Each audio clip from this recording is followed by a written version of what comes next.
सरकार थी तब स्वामीनाथन आयोग की रिपोर्ट आ गई थी, लेकिन आपने लागू नहीं की। क्या अगर आपकी सरकार आ जाती है तो आप स्वामीनाथन आयोग की रिपोर्ट को लागू करेंगे? और जो किसान एमएसपी मांग रहा है, क्या वो आप एमएसपी देंगे? देखिए, ऐसी ये जो चीजें होती हैं, ये ऐसे कैजुअली नहीं कहा जा सकता है। ठीक है कि भैया, सबसे पहले मैं एक कांग्रेस पार्टी का मेंबर हूं, कांग्रेस पार्टी का लीडर हूं, बहुत सारे और हैं। तो अगर हम इस बात को सीरियसली कहना चाहते हैं तो ये डिस्कशन हम अपनी मैनिफेस्टो कमिटीज में करते हैं और उसको सीरियसली असेस करते हैं जी। उसके फाइनेंशियल इंप्लीकेशंस असेस करते हैं, उसके दूसरे इंप्लीकेशंस असेस करते हैं और फिर उस पर निर्णय लेते हैं जी। मैं यहां कह सकता हूं हां करेंगे ना करेंगे, उसका कोई मतलब नहीं है। जो हमारे मैनिफेस्टो में आएगा वो हमारा डिसीजन होगा और वो गारंटी करके हम करेंगे। जैसे हमने न्याय योजना के बारे में कहा था, हमने अलग अलग स्टेट्स में कर्जा माफी की बात की थी, जब हमारे मैनिफेस्टो में आ जाता है वो होगा ही होगा। ठीक है, तो पहली बात ये है। दूसरी बात ये है कि हम एक्सेप्ट करते हैं कि जो किसान है उसको चारों ओर से घेरा जा रहा है, उसको डायरेक्टली मारा जा रहा है। फ्यूल प्राइसेस से लेकर डायरेक्ट डीजल पेट्रोल के प्राइस से डायरेक्ट मारा जा रहा है, उसको इनडायरेक्टली मारा जा रहा है। बीमा का वो पैसा देता है, तूफान आता है, आंधी आती है, उसको पैसा नहीं मिलता। उसको डायरेक्टली खाद के प्राइसेस से मारा जा रहा है। तो हम एक बात एक्सेप्ट करते हैं कि जो हमारे देश की जो रीढ़ की हड्डी है, जो रीढ़ की हड्डी प्रोडक्शन करता है, जो हमें भोजन देता है, उस पर आक्रमण हो रहा है।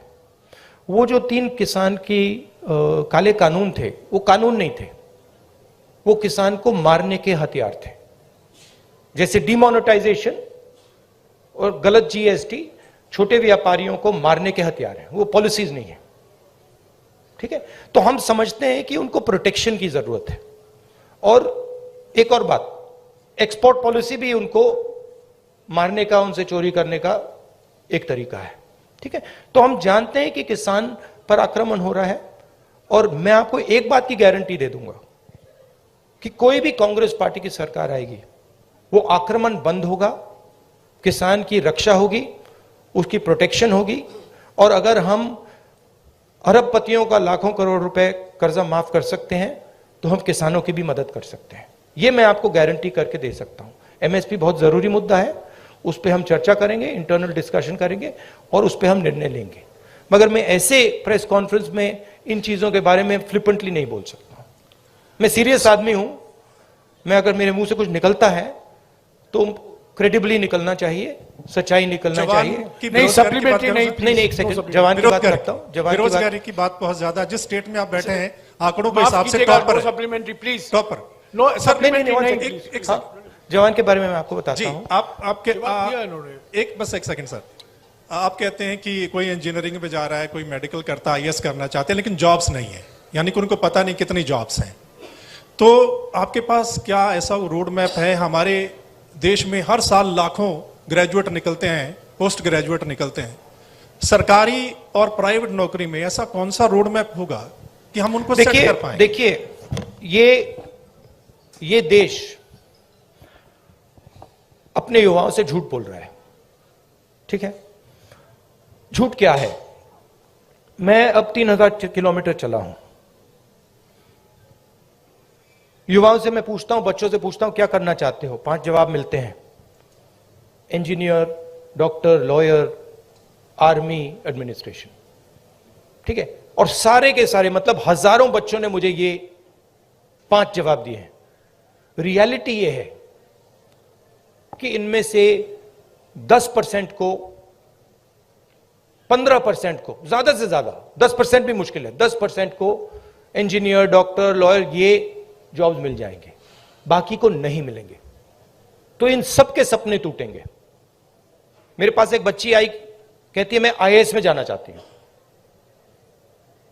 मैंने कहा ठीक है बेटा, आईएएस में हर साल कितने लोग जाते हैं?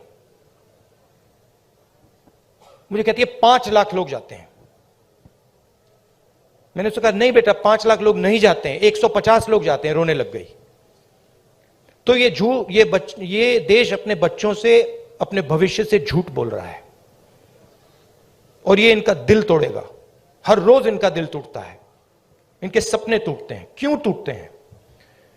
क्योंकि जो लोग इस देश को रोजगार दे सकते हैं उनकी हम मदद नहीं करते हैं, उनकी हम प्रोटेक्शन नहीं करते हैं, उनके स्ट्रक्चर के बारे में हम नहीं सोचते। रोजगार कहां से आएगा? रोजगार अगर आप सेकंड ग्रीन रेवोल्यूशन करोगे, एग्रीकल्चर को ट्रांसफॉर्म करोगे, फूड प्रोसेसिंग फैक्ट्रीज के जाल बिछाओगे, रोजगार वहां से आएगा। करोड़ों लोगों को रोजगार मिल सकता है और रिस्पेक्टेबल रोजगार मिल सकता है।